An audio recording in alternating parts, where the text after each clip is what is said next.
It is Christmas time. Today's the 3rd, so it's 22 days till Christmas, and all of us will watch some Christmas movies, I assume, between now and the big day, the 25th of December. With us is Dr. Matt Chalmers. Matt, you're going to tell us why do some people love Christmas movies and other people hate Christmas movies.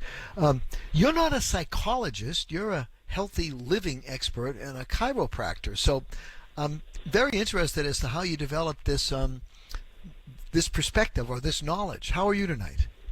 I'm doing very well. It's lots and lots of years of study. Okay, that's how you end up in it.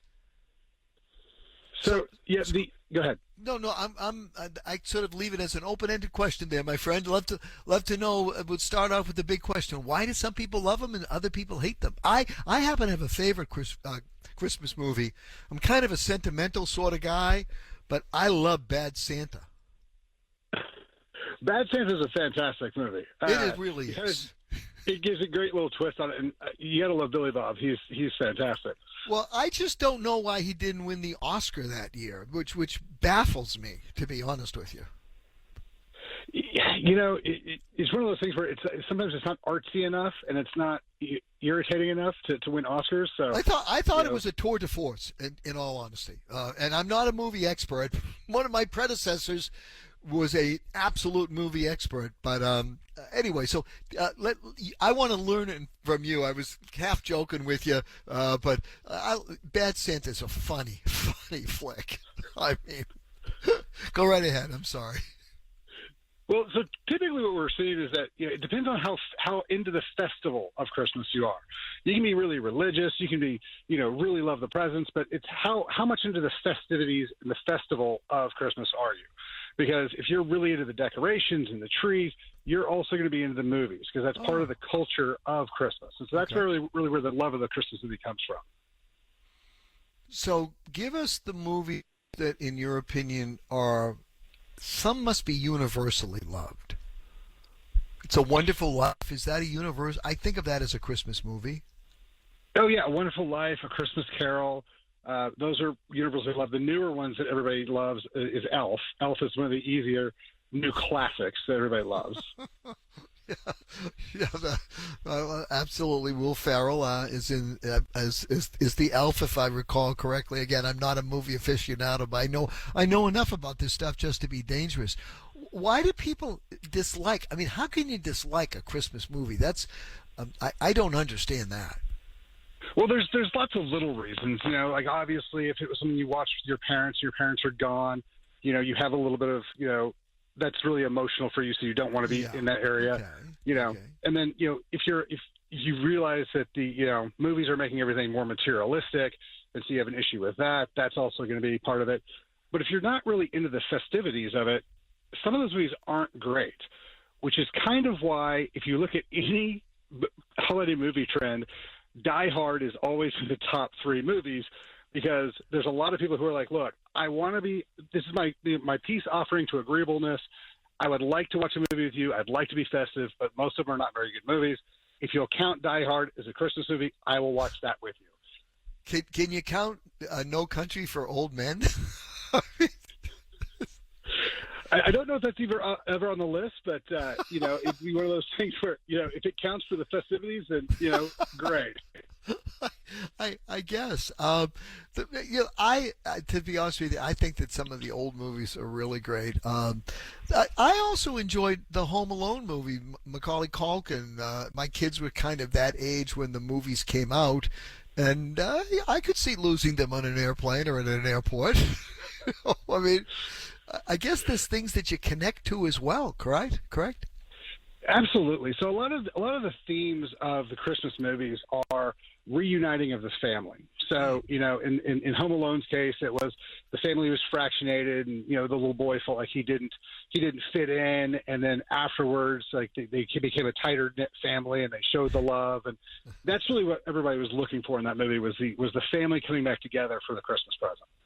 Okay, so there's also a sub question here, and I don't know if you sent this to us. 5 reasons why Christmas movies make us feel good, according to science. Are you familiar with that? Did you send us that piece? It's I didn't, but I've seen things similar to it.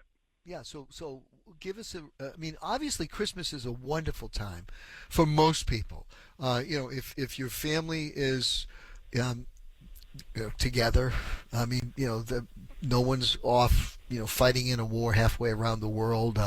No one's estranged. It's a good family feeling. It's one time of year when we sort of like all kind of get off the treadmill of life, as I call it. So that's one of the reasons. Give me a couple of the other reasons why, in your opinion, and probably others, why Christmas movies make us feel good, above and apart from the wonderful season that Christmas is and what it represents. Well, I think that's kind of the whole nut of it is the regeneration of closeness.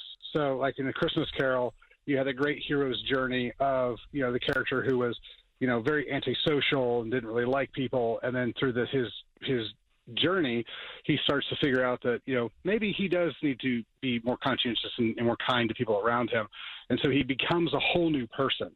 And the same type of thing, like I said, with the family unit, where a lot of Christmas movies are estranged, husband and wife, estranged family that's not really close. And then through the ordeals they go through the movie, they end up becoming closer as a family unit. And people really want that connection, that closeness, that community feeling. And so bringing the ability for that to happen back to people in a fantasy realm is really appealing to a lot of people. What I really like about Christmas, besides the familial relationships and all of that, but I really enjoy the idea of just the peace and quiet of the 25th of December. Whether you're just taking a walk in the woods or you're going to church to celebrate religiously, it just seems to be peaceful. And there's so many days during the year when we don't have peace. Is that a factor that you've seen, or am I imagining something? No, you're exactly right. Like there's a big part of that. Our world is so fast and so crazy and so stressful right now. The idea that, like you said, we're just going to take a step off the treadmill of life and just kind of take a breath and be with people who we care about, whether they're friends or family, or even if it's just your dog. Like being able to just take a step back and just kind of relax is really important. And we all know we need to do it. And so that's the day we remind ourselves to do it. Yeah, in my case, especially the dog, because the dog's the one member of the family that never argues with you. All he wants to do is kind of hang around and maybe take a walk and get fed. I probably didn't coin the phrase, but I like the phrase "the treadmill of life," because life. And I don't want to be a downer, but life can be such a treadmill, even when you're doing something that you enjoy, which I like doing what I enjoy. And I remember the morning that I put my son on the bus the first day to kindergarten, as he sort of, pulled himself up onto the bus, I said very quietly under my breath, but so he could kind of hear me, I said, "Welcome to the treadmill of life." Because once you start kindergarten, man, it doesn't stop until for a long, long time, except for those Christmas days. So, Mark, is there a way people can get in touch with you? Are you doing this out of the goodness of your heart, or is there a website? Most folks who come on the show have a website or a book that they like to plug, and I like to give even someone like yourself. I don't see anything here in my notes that says Mark has written this book about Christmas movies. Tell us if there's anything that we can help you out with, because you've been a really fun guest. Well, one of the things I really work on a lot is stress. And so one of the things we're doing to help everybody is on X and Facebook and Instagram, I'm doing a how to choose your healthcare providers, dentists, doctors, therapists, that type of thing, on Dr. Chalmers 1. So just the social media, Dr. Chalmers, the number 1. We're doing a whole presentation on how to find those people in your area. The idea of just getting out and giving, physiological information, helping people get better is really kind of where it is for me. So, that's kind of my thing.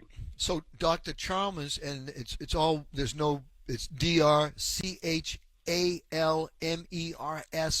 and the numeral 1. Yes, sir. Well, that's great. I'll tell you, just finding a doctor these days, here in Massachusetts, we like to think of ourselves as sort of the medical capital of the world. We have, Leahy Clinic, Mass General Hospital, Brigham and Women's Hospital, great hospitals here, Baptist, and just we have great hospitals. But try to find a a doctor, just a PCP, not, I don't want to say just, but a simple doctor, who you can go to, your primary care physician. It's impossible now, Mark, and we're